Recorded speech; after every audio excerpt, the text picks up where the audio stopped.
हमारे साथ डॉक्टर बरखा वर्षा मौजूद हैं, जो कि ड्यूरिंग वॉर अफगानिस्तान में काफी काम कर चुकी हैं। डॉक्टर बरखा, किस तरह से एनालाइज करेंगी आप इस वक्त अफगानिस्तान के हालात को?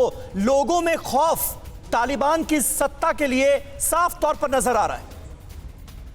जी, हालात वाकई कभी सोचा भी नहीं था कि इतने बुरे हालात हो जाएंगे, इतनी अफरा तफरी होगी।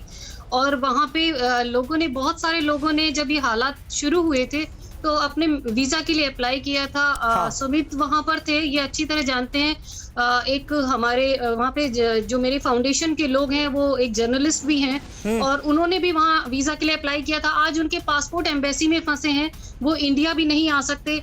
हमें और मेरे पास सुबह से रात तक लोगों के मैसेज आते हैं कि हम घर से बाहर नहीं जा सकते, हमें बचाओ, हमारी फैमिली को बचाओ, हमारे बच्चों को बचाओ, किसी तरह हमने आप लोगों के लिए इतना काम किया है, मुझे किसी तरह यहाँ से बाहर निकालो। सुमित अच्छी तरह अभी मिले भी, जब ये आए थे काबुल में, इन्होंने हमारे दोनों मेंबर्स से इनकी मुलाकात हुई थी।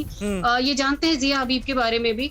और इन सारे अफगानिस्तान में इतनी अफरा तफरी है, लोग सुबह भाग रहे थे क्योंकि मेरे पास दिन भर वीडियोस और कॉल्स और मैसेजेस आ रहे हैं, लोग ऐसी ऐसी पिक्चर्स भेज रहे हैं कि हमें बस यहाँ से निकालो। नहीं समझ में आ रहा है कि उनके लिए हम, ठीक है मैम, आप जो बात कर रही हो बहुत ज्यादा है। हमारे साथ क्योंकि अनिल सर भी लगातार मौजूद हैं, पूर्व राजनयिक आप हैं।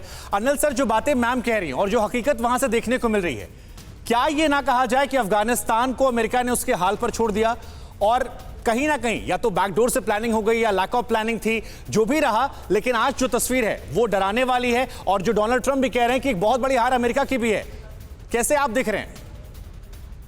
देखिए, आप बिल्कुल सही कह रहे हैं समीर, जो आपने बात कही और बखर जी ने कही। मेरा मानना यह है कि ये वॉर जोन है इस वक्त। तो वॉर जोन में, और जब लोगों ने पहले देख रखा है उसका रोल, अब आप सोच लीजिए 1996 से 2001 तक किस तरह की सिचुएशन अफगानिस्तान में थी, ख़ास तौर से बच्चों और औरतों के लिए, और किस तरह उनका एजुकेशन, किस तरह एक्सप्लॉयटेशन, किस तरह का उन्होंने एक रजीम वहाँ पे किया था। तो उससे बहुत बड़ा डर और खौफ फैला हुआ है सबके लोगों के बीच में। तो ये तो बिल्कुल सच बात है कि ये अमेरिका की 100% फेल्योर है उनकी, उसको कोई नकार नहीं सकता है, क्योंकि कोई प्लानिंग नहीं है उनका। नहीं, फेलियर है या फिर मतलब नहीं है सर? दोनों चीजें। मतलब तो है ही नहीं उन्हें मतलब इस बात से है कि हमारे लोग निकल के चले जाएं सेफली, और वही वो नेगोशिएट भी किया उन्होंने। अभी जो पीछे दोहा में हुआ था उसमें ये कहा था कि हमारे एम्बेसीज के लोग जो हैं चले जाएं। बिल्कुल तो अनिल जी, लेकिन ताज्जुब की बात ये है कि अमेरिका की इंटेलिजेंस इतनी कमजोर हो गई कि अंदाजा ये लगाया जा रहा था कि 60 से 90 दिन लगेंगे अभी तालिबान को पूरी तरह से अफगानिस्तान में स्थापित होने में, और ये सब कुछ इतनी जल्दी हो गया कि जो अमेरिकन कर्मचारी हैं वो तक निकल नहीं पाए, उन्हें तक निकाल नहीं पाया, वापस अमेरिका पहुंचा नहीं पाया ये मुल्क।